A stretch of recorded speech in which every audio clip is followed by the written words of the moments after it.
And quite simply, he said the first part of life is building up this ego. So there's nothing wrong or dysfunctional or broken about our mind because we have an ego. And the ego is not the enemy. It's very useful to have an ego. If we didn't have an ego, we'd be in trouble. But the second part of life is about growing beyond the ego and knowing who we are in a multifaceted way. And the ego is really the ruler of the conscious mind and that first part of life.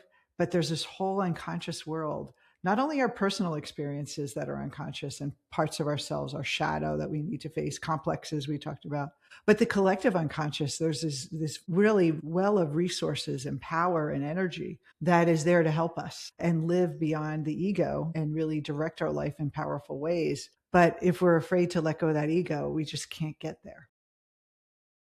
Hello, everyone. Welcome back to Jung on Purpose. I am Debra Maldonado. I am Dr. Rob. Welcome to the program. And we are with Creative Mind. We're the founders, and we teach Jungian depth coaching, either to train or to receive the That's right. coaching. And today we're going to talk about everyone's favorite topic, self-improvement. And we're going to talk about the difference between self-improvement and individuation. But before we begin, I do want to remind you, if you can, check if you're subscribed to our podcast on your podcast services. And then also there's a link here in the corner if you're watching us on YouTube to subscribe to our channel, Creative Mind. So the question we get, or I used to, do love coaching, which that was a very emotional self-help junkie experience. A lot of people were really into growth and self-help and therapy and, all the pop books that were out there. And one of the things I kept hearing from people is this, I'm tired of working on myself. And I really felt that if you're tired of working on yourself, that means you're not really doing it, I would say right or wrong, but you're not really doing it right or the way you should, that's really going to fulfill you. Because personal growth should be a journey that is always opening you up and exciting and adding more to your life. It shouldn't feel like a job. And then once you're done with that job and fixing this broken piece, then your life will magically work out. And so that's what we're going to talk about today, that shifting, that fixing the ego to really having a fully embodied living experience of who you are. Yeah, I like ending with this because, we early on in the series, we talked about the ego and why it resists change, the defense mechanisms. And then we talked about a little bit about complexes, which are kind of the backbone of human behavior in the sense that they give us the patterns of our life and they help us survive. They have really good functional roles. The only problem is that we want to be free from conditioning as much as possible so that we can decide, have real agency, real free will in life instead of just following the old patterns. And then individuation, I mean, to me, it brings up a lot of deep questions like, are we all meant to individuate? I mean, Are we? this is hard stuff. For me, it's still an open question. I can see the value of people individuating because that means they will have a sense of I'm the driver of my life, right? I create my destiny. I'm not waiting for things to happen to me. I'm making them happen. That's an empowered way of being in the world. And I greatly appreciate my sense of agency in the world. Whatever to whatever small level I have, it is the empowered sense of myself. But we know it's difficult, and we know people often have built up they have a lot of equity in their persona and their ego and their life in a limited way or the way it's played out. So individuation, and Jung often kind of addresses this in his own way. He says it's going to put you through a test. It's going to test you, in other words. It's going to see what you're made out of. It's like the hero's journey. Absolutely. And it's not going to be easy.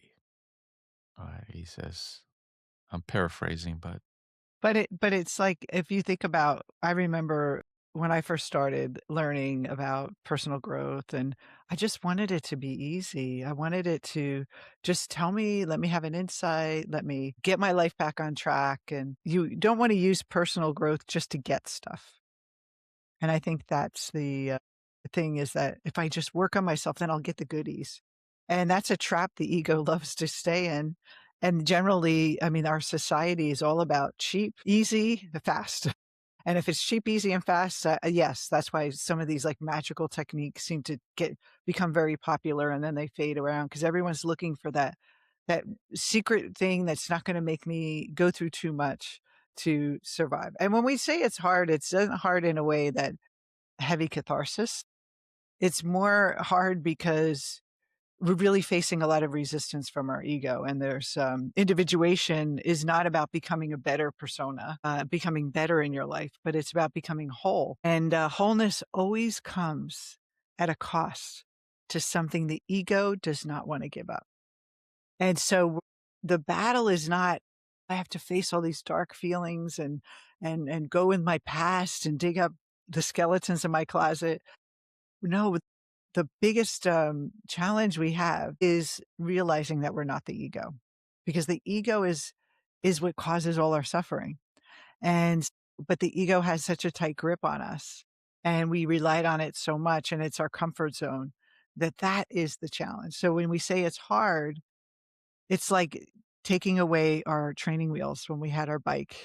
That first time riding that bike and being wobbly, we'd rather go back to those training wheels. You all remember that? Please, can I just have my training wheels back? That's what happens when we start individuating and we take the training wheels off. It's very scary because now we're consciously in control of our life and we don't have to rely on those patterns anymore. But in some cases, that's the patterns have comfort. I think a lot of times when I would do meditations with people about their future, I did a lot of relationship work in the beginning, and they would cry when they would visualize them being in love. And they were like, "Why am I crying?" Because it's just not a normal experience. We're so used to being heartbroken that it becomes a habit, and it's such a weird thing that the ego likes to cling to the familiar even if it's so irrational. And so that's what we're really battling. It's difficult because we have an ego. It's not difficult because there's scary things in our unconscious. That the more we resist something, the more we suffer, which kind of makes sense. When we don't resist things, we're just present and we understand we have to get through these things and that they're challenging, but we're not kind of dragging ourselves through it. We're doing what we need to do and acting in non-attachment. So I just want to pull back a little bit and talk about what is individuation and what Jung would say. And quite simply, he said the first part of life is building up this ego. So there's nothing wrong or dysfunctional or broken about our mind because we have an ego. And the ego is not the enemy. It's very useful to have an ego. If we didn't have an ego, we'd be in trouble. But the second part of life is about growing beyond the ego and knowing who we are in a multifaceted way. And the ego is really the ruler of the conscious mind in that first part of life, but there's this whole unconscious world. Not only our personal experiences that are unconscious and parts of ourselves, our shadow that we need to face, complexes we talked about, but the collective unconscious, there's this really well of resources and power and energy that is there to help us and live beyond the ego and really direct our life in powerful ways. But if we're afraid to let go of that ego, we just can't get there. And so that's individuation is about realizing our whole personality, our whole psyche, the conscious and unconscious, versus just let's fix that little mask on the surface and get some love, get some money and call it a day. Yeah, I mean, like you were saying, some of the easy traps to fall into is this self improvement, right? That we have. A lot of people think when we talk about the self or the true self that it's some kind of shiny version of who you are, right? That it's like the super person in you or the superhero in you. That's not really what the self means in the individuation process that Jung is talking about. It's more like you're saying the complete self, the complete psyche. Like if you think about your conscious life, you're living at this conscious level, making decisions, working, having relationships, etc. He says there's more to us than that, obviously. Yeah, it appears that this conscious world of this waking world is so important to us that that's where we do stuff and we create and experience. But that the the unconscious is perhaps even more important, that it sustains our conscious life and it balances out our conscious attitudes all unconsciously through dreams, through intuition, through emotion, through symbolism. It feeds this world and creates it in a very direct way. Well, So would you say that it really is creating your life? You think your conscious self, we talked about this in the last episode, that your conscious self is making choices, but everything's unconsciously being chosen for you. And then your ego makes up a story and a rationale for why you chose that route, why you chose that job, why you chose that partner, why you chose to invest in a certain thing that didn't work out, and why you chose to invest in something that did work out. And it's but unconsciously we're just we're not really connected to our fate unless we understand our unconscious mind. And how many times have we had dreams that we feel like are meaningless? No, that was a crazy dream. Meanwhile, the real life, the waking life is so important and so real. But what's really true is that the dream is actually more real than the waking life. And it's it really about coming together. It's like having a conscious and unconscious, bringing that to consciousness so we know more of ourselves and know the depth of who we are and the nature of ourselves, which is beyond just a human being. We're a spiritual being. And so how do we access those other aspects and facets of ourselves? And if we looked at it even from a spiritual perspective, a spiritual the soul doesn't judge for good or bad.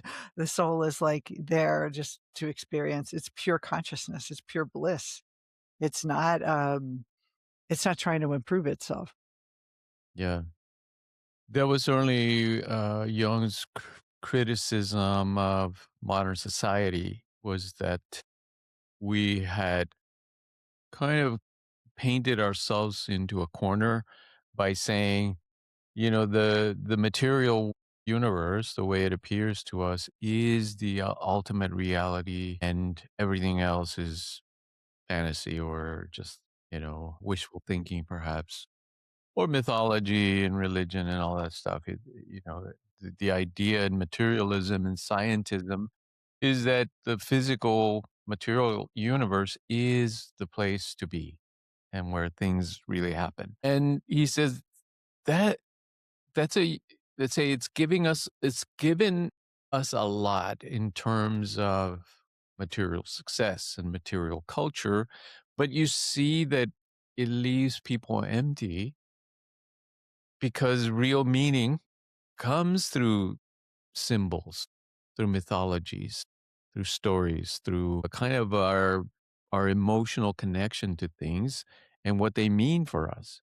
And he says, without meaning, even if you have all the money in the world and all the material in the world, without meaning, all that is just going to be useless to you. You'll just Meaning, want more. well, not only that, I think meaning is why we love the world because it's like it gives us To something be that, alive. yeah. And so meaning is that elusive quality that we all know what it means, but we don't know how to Find generate. it. Yeah. Yeah, how to create it. We don't know how it's created because it arises kind of in a spontaneous way that we often don't choose it, but we see it and we understand it when we experience it and see it and feel it. Jung says that the achievements which society rewards are at the cost of the diminution of personality. So we would diminish our personality to get these rewards that society says we need, and then that's where we feel because it's not really us. It's not who we are, and I think that sometimes we go through hard times in life. We even at like as an entrepreneur, we have ups and downs in our business. You first start out and it's tough. And then you look back and you built something and you look back at those times where times of lean times And instead of thinking those were bad and I never want to go back there, you say, wow, I got so much out, like, that was an incredible ride. If everything came easy to us and everything was always good, we would never really understand the nature of life and the duality of life. And so it's the same thing with ourselves. We have to look at all the parts of ourselves that we don't like and love them and, embrace them, and that's really where we find meaning. We don't only find meaning when we're perfect and everyone praises us. We find meaning even when we look at ourselves with the toughest lens to really examine, what we need to do with our life and ourselves. Those are really powerful experiences. And so we're not, again, not trying to improve it because the mechanism of self improvement is really about building up a character that's going to get achieved something out there, relationships or success. Those aren't really who you are, and you'll end up being unsatisfied. Yes. So And but maybe not even realizing it until your deathbed. You may be blindly thinking everything is great. You see, some people that have great success. This doesn't seem like it affects them, or they're just, happy to be successful and they don't have any problems. But we all have problems. We have to deal with a body that doesn't stay well. We have to deal with sickness. We have to deal with death eventually and aging and all those things. So the perfect life is really that, uh, it's not what we're taught by society is a perfect life, or what Instagram shows. We wanna show on Instagram or on social media, this ideal life. And so when we talk about individuation and the growth, one of the things that Jung talks about is that it's not a linear process, that we have to really it's about the self who our true self, that big self, is in the center of a mandala. And we're constantly getting closer in different ways. So it's a circumambulation. We're always circling it and getting closer to it. But it's not that one day we'll be there and then everything will be fine. Like there's like an zone to it. It's like almost like the petals of a flower unfolding and we're seeing ourselves unfold.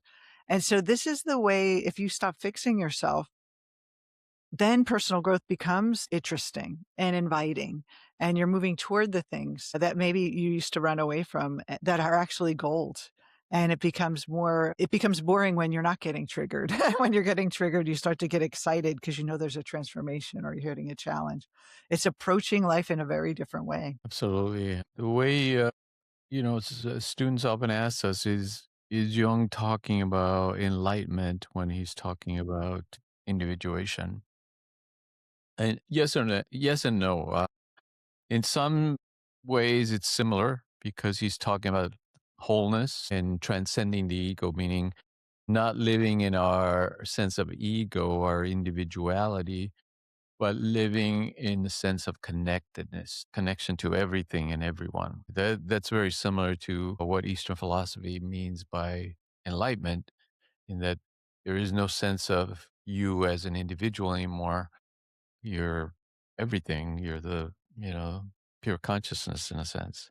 So there's the whole self, that the conscious and unconscious on a personal level, and then there's the collective self that's everything on a conscious level and unconscious level that's collective is you as well. And in Eastern philosophy, Vedanta, they talk about the self, which is a little, I think that's where Jung got that term, the self. And it's not like a true self in, the pop world. It's more everything. It's like allowing everything in Yeah. versus teasing what you want to take and what you don't want to take. The whole smorgasbord of human experience and loving every part of it, because I really truly feel that their suffering leads us to change. It's a system in us that's telling us something's off and they have to adjust. It's not suffering and I did something wrong. It's no, the suffering that we mostly feel is that dissatisfaction and that lack of fulfillment.